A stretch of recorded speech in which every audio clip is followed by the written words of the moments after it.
नमस्कार मैत्रिणींनो, आपली सखी या यूट्यूब चॅनलवर आपले स्वागत आहे। तर आज आपण बनवणार आहोत मस्त असं तुरीची उसळ, जी खूप जुन्या पद्धतीची उसळ आहे, पण खायला खूप टेस्टी आणि छान लागते आणि आपल्या शरीर आरोग्यासाठी खूप छान असते ही। म्हणून आपण आज तुरीची उसळ बनवणार आहोत। तर तुरीची उसळ बनवण्यासाठी मी इथे अर्धा किलो पेक्षा थोडी जास्त म्हणजे तुरी घेऊन घेतलेली आहे आणि आता ह्या तुरी आपल्याला छान धुवून स्वच्छ छान धुवून भिजवून ठेवायचे आहे अगदी रात्रभर। तर चला आपण धुवून भिजवून ठेवूया। तर मैत्रिणींनो, आपण आपल्या तुरी रात्रभर पाण्यात भिजवायला ठेवलेल्या होत्या। तर बघूया आपण आता। तर तुम्ही बघू शकता, मी तुरी छान धुवून भरपूर असं पाणी टाकलेलं होतं। आता आपल्या तुरी 2 पटीने एवढ्या फुगलेल्या आहेत, तुम्ही बघू शकता। खूप छान फुगलेल्या आहेत आणि अगदी नरम सुद्धा झालेल्या आहेत। तरी सुद्धा आपण यांना आता कुकरमध्ये 3 शिट्ट्या आपण काढून घेणार आहोत। तर आता आम्ही हे आपल्या भिजलेल्या तुरी कुकरमध्ये टाकत आहे।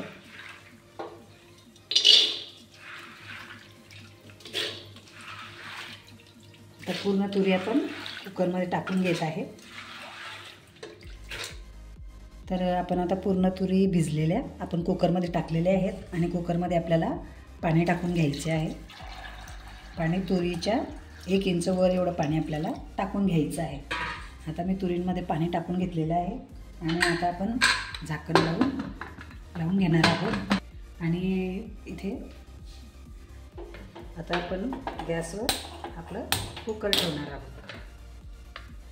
आता आपल्याला छान 3 शिट्ट्या काढून घ्यायच्या आहेत। तर आपण आता याच्या 3 शिट्ट्या काढून घेऊ। तर इथे आपल्या तुरी कुकरमध्ये लावायला अर्धा तास झालेला आहे आणि कुकरच्या 3 शिट्ट्या सुद्धा झालेल्या आहेत। तर आपण आता कुकर खाली ठेवून घेऊ आणि त्याची वाफ निघू देऊ। तर ते कुकरची वाफ निघते तोपर्यंत आपल्याला काय करायचं आहे, इकडे उसळसाठी फोडणी करायची आहे। फोडणी करण्यासाठी मी इथे कढई घेतलेली आहे आणि कढई आता गॅसवर ठेवूया। गॅस चालू केलेला आहे। कढई धुतल्यामुळे आपल्याला कढईतलं पाणी जळू द्यायचं आहे। कढईतलं पाणी आता जळालेलं आहे, कढई अगदी कोरडी झालेली आहे। तर त्या कढईमध्ये आपल्याला तेल टाकून घ्यायचं आहे। तेल आपलं गरम होत आहे आणि आता तेल गरममध्ये आपल्याला एक फोडणी करायची आहे।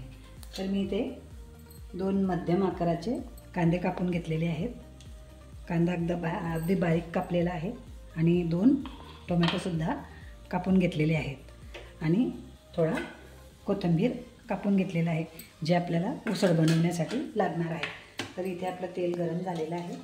तर तेलामध्ये आपण जिरे टाकून घेऊया। जिरे तडतडल्यावर आपण कांदा भाजून घ्यायचा। अगदी सोनेरी रंग येईपर्यंत आपल्याला कांदा भाजून घ्यायचा आहे। या पद्धतीने आपल्याला कांदा परतवत राहायचा आहे आणि आता आपला कांदा आपण छान सोनेरी रंगाचा भाजून घेऊया। तर आपला कांदा छान सोनेरी रंगाचा झालेला आहे, अगदी छान तेलात भाजला गेला आहे आणि आता आपण कांद्यामध्ये मसाले ॲड करणार आहोत। तर मी इथे 2 चमचे लाल मिरचीची पावडर घेऊन घेतलेली आहे, ती आपल्याला याच्यात टाकून घ्यायची आहे आणि त्यानंतर थोडी हळद टाकून घ्यायची आहे आणि धने पावडरसुद्धा अर्धा चमचा टाकून घ्यायची आहे।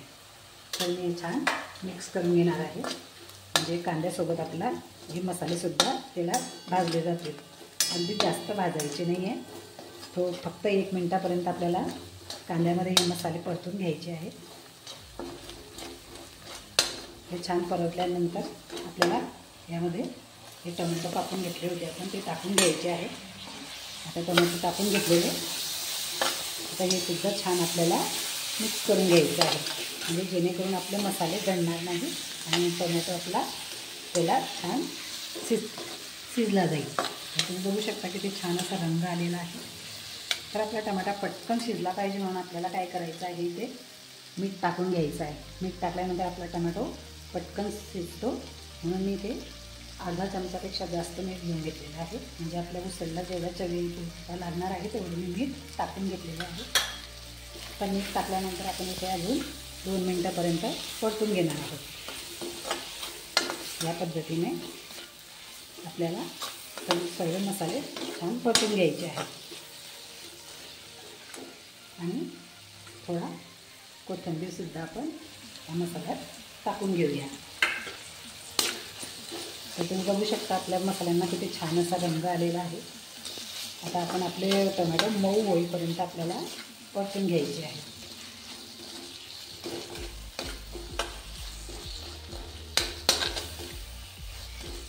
तर बघू शकता तुम्ही छान परतून घेतलेले आहे. आणि आता मी गॅसची फ्लेम कमी करणार आहे आणि कमी गॅसच्या फ्लेमवर आपल्याला 2 मिनटं हे सगळे मसाले छान शिजून घ्यायचे आहेत. तर 2 मिनटं आपण यांना शिजून घेऊया. तर आपले मसाले शिजत आहेत तोपर्यंत आपण कुकरची वाफ काढून घेऊ. कुकरमधली वाफ काढून घेतली आणि आपण आता झाकण उघडून बघूया आपल्या तुरी कितपत शिजलेल्या आहेत ते. वाफ मी इथे काढून घेतलेली आहे आणि आपण झाकण आता उघडून घेऊ. तर तुम्ही बघू शकता आपल्या तुरी छान शिजलेल्या आहेत. अगदी नरम झालेल्या आहेत. तुम्ही बघू शकता अगदी लगेच त्या चुरल्या जात आहेत. इतपत आपल्याला तुरी शिजवायच्या आहेत. जर आपण तुरी जास्त शिजवल्या नाही तर ती कडक उसळ खायला एवढं छान लागत नाही. आणि आपल्याला पाणी जेवढं पाहिजे होतं त्यानुसार पाणीसुद्धा आहे. आपल्याला आपल्या उसळमध्ये पाणीसुद्धा टाकायचे आहे, हे तुरी शिजवलेलं पाणी. तर इथे आपले मसाले 2 मिनटापासून शिजत आहेत. तर तुम्ही बघू शकता आपले मसाले खूप छान असे शिजून गेलेले आहेत. टमॅटोसुद्धा शिजलेला आहे आणि आता आपला मसाला तयार आहे.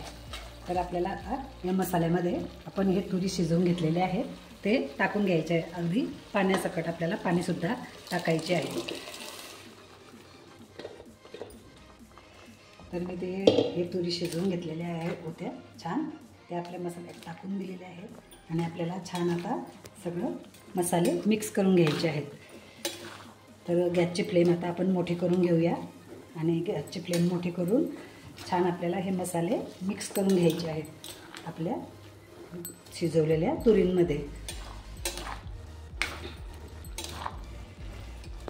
तुम्ही बघू शकता मी पूर्ण मसाले आणि तुरी मिक्स करून घेतलेले आहेत आणि गॅसची फ्लेम मोठी आहे. आपल्याला याच्यातलं पाणी थोडंसं जळू द्यायचं आहे, म्हणजे जेणेकरून काय होईल आपले सगळे मसाल्यांची चव या तुरींमध्ये आतपर्यंत पोहोचेल आणि आपली तुरीची उसळ खूप छान स्वादिष्ट अशी होईल. तर आपल्याला 5 मिनटं मोठ्या गॅसच्या फ्लेमवर हे छान तुरीची उसळ शिजवून घ्यायची आहे. तर आपण याला आता 5 मिनटं शिजवून घेऊया.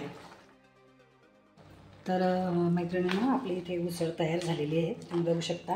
आणि अगदी पाणीसुद्धा त्यातलं पूर्ण तुरींमध्ये सोसलं गेलं आहे आणि छान मसालेसुद्धा आपल्या तुरींना चिकटलेले आहे आणि अगदी सुगंधसुद्धा खूप छान सुटलेला आहे. तर तुम्हीसुद्धा अशी उसळ बनवून पहा. नाश्त्याला खूप छान होते ही उसळ आणि आपल्या आरोग्याला सुद्धा खूप छान असते. तर मैत्रिणींनो ही अशी उसळ तुम्हीसुद्धा बनवून बघा. आणि जर तुम्हाला ही उसळचा व्हिडिओ जराही आवडला असेल तर तुम्ही माझ्या चॅनलला सबस्क्राईब करा, शेअर करा, लाईक करा आणि जर तुम्हाला काही वाटलं असेल तर कमेंटमध्ये मला नक्की कळवा. तर आपण पुन्हा भेटूया एका छानशा रेसिपीसोबत. तोपर्यंत धन्यवाद.